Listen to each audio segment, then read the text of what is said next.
Alright, so this is my plan for amazing sleep as a lucid dreamer.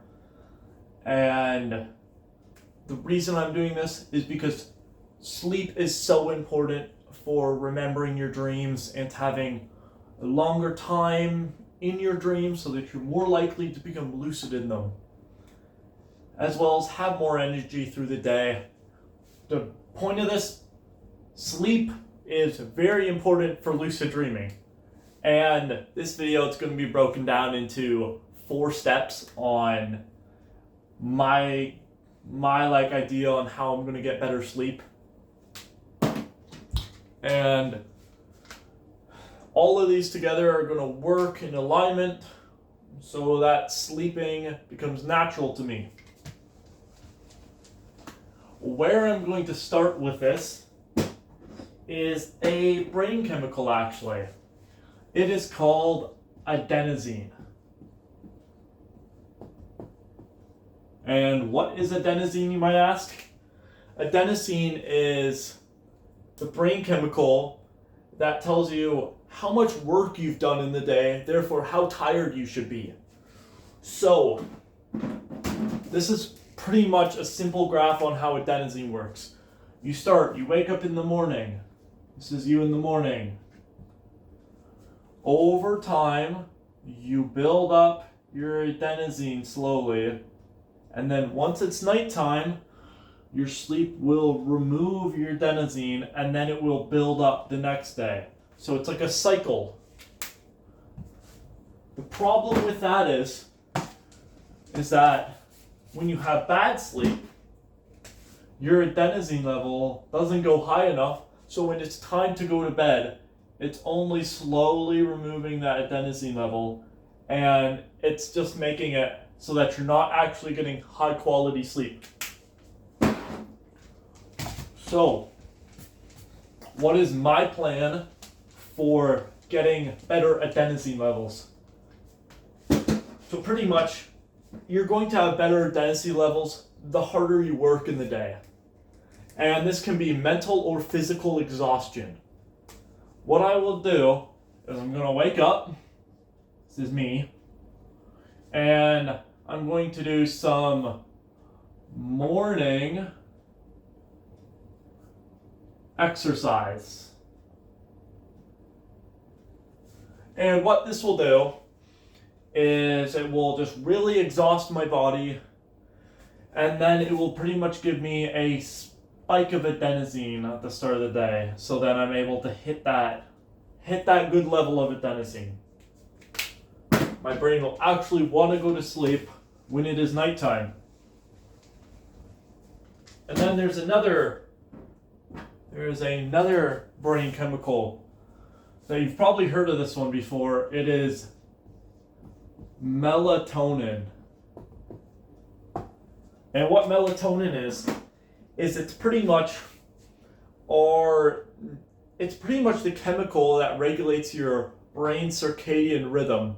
And your circadian rhythm is like a 24-hour clock that tells you when it's nighttime and when it's day to your brain. So what you could expect from that is, whenever your brain thinks that it's like this is the moon, what might look like a cookie, but it doesn't matter.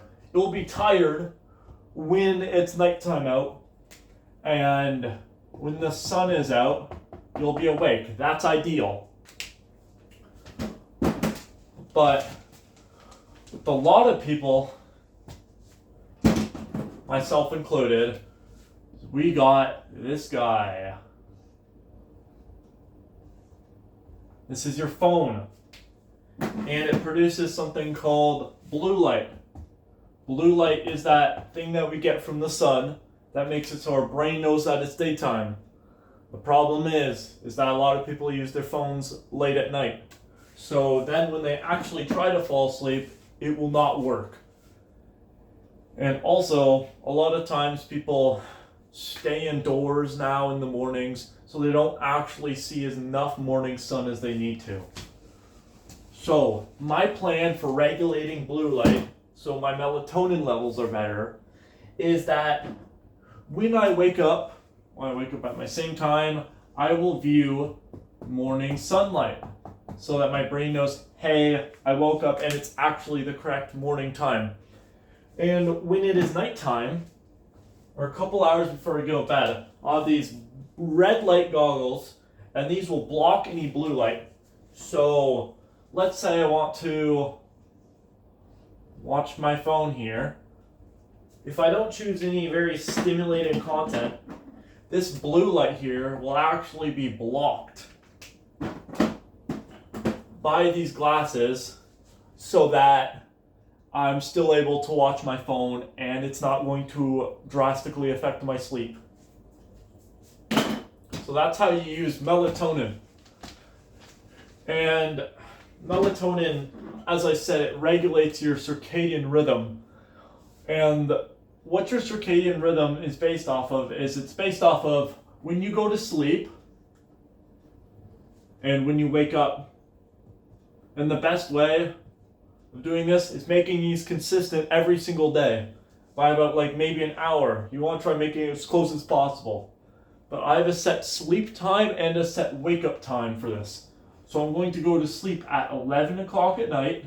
I'm going to wake up at 8 o'clock. You don't actually have to have this exact timing. If you were an early bird, you can go to sleep at 9 o'clock and wake up at 7 or 6. But you want to have a consistent sleep and wake up time so that your brain knows when it should be tired and when it should be awake. Now, the third thing that I know I need to focus on is when you're lying in bed. So I'm going to draw your bed here. And this is you. And I'm a horrible drawer. That's you. And you're constantly thinking about a ton of garbage when you really should be sleeping. Why is this? This is because we nowadays are constantly distracting ourselves. So when you're lying in bed here, this is actually the only time your mind is able to think without distractions about what happened on the day. So let's say, what are you thinking about here? You forgot to do the, take the garbages out. The garbage bag. You forgot to take the garbages out. And your mind's constantly thinking about that. That type of stuff. So what you want to do in the morning, it's very simple. Or what you want to do throughout the day is actually get as many of these thoughts done as possible so you don't have those thoughts. And then the random thoughts that you have during the day is that you want to go and you want to set a time where you can actually deal with these thoughts that's not interrupting your sleep. So what I'm going to do is a walk. A walk where I actually have time to think of these thoughts one at a time and remove them. That way, when nighttime comes around, a lot less thoughts are going to pop up. So my plan, I'm just going to show you right now what I'm going to do. I wake up at 8 o'clock. The first thing I'm doing after I dream journal and get my little morning routine done is I'm going to go on a morning walk. This is for two reasons. Again, it's the morning, so I'm going to get my sunlight in so that my melatonin levels are good. And the walk part of it is going to work on my adenosine levels so that I'm able to have that spike and drop down. But while I'm working on this morning walk, I'm going to be in the process of removing thought.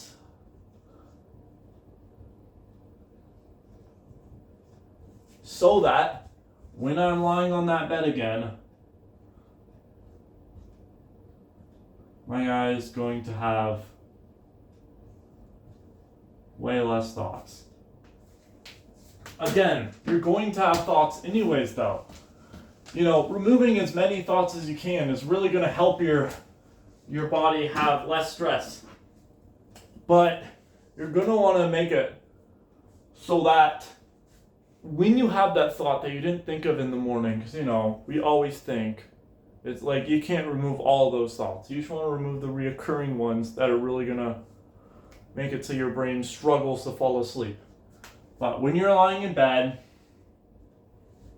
and you have a thought that you didn't account for, it's still going to pop up. Maybe it's only one or two because we did that exercise before.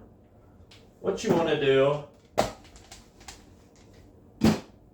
is you want to have a practice of focus. Now, what are we focusing on? We're focusing on sleep instead of our thoughts. And what is the best way I know to increase focus? It's simply just meditation. So, breath meditation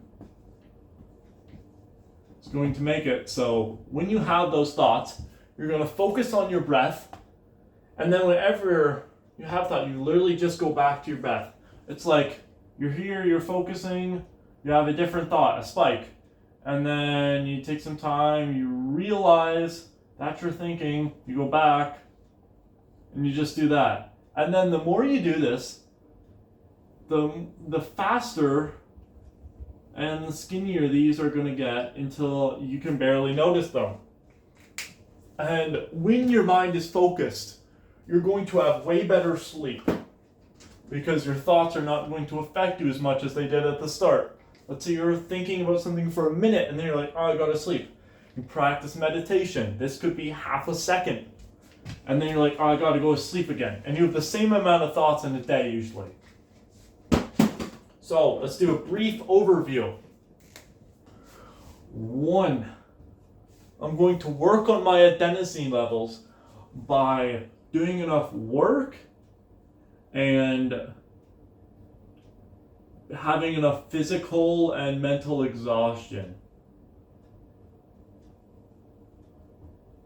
in the day, because that's going to make it so my brain wants to be tired, and it's going to, again, spike up that level of adenosine before it drops when I sleep. The second thing I'm going to do is I'm going to set my wake up and bedtime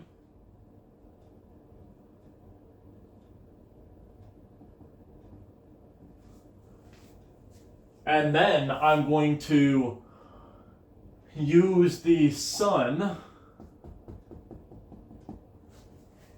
so that I wake up when I need to and I go to sleep when I need to, which is the times that I set. The third thing is that I'm going to have a removal of thoughts and set a designated time that I don't have anything planned. I'm doing something simple so that I actually have time to actively remove the reoccurring thoughts in my brain. And lastly, for those thoughts that are left over, I'm going to do a focus practice. This will be that meditation, and I will be able to focus on actually going to sleep instead of focusing on those thoughts.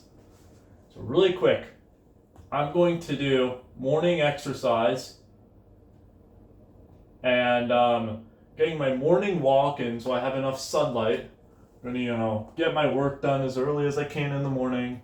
I'm going to wake up and go to bed, try my best to do it at the exact same time every day.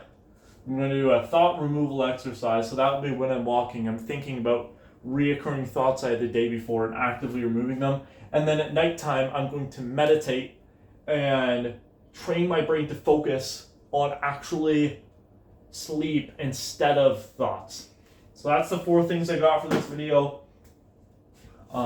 If you're looking for more lucid dreaming content, my whole channel is about documenting my journey through lucid dreaming and what I've learned so that you're able to have an easier time learning how to lucid dream and what to do in them.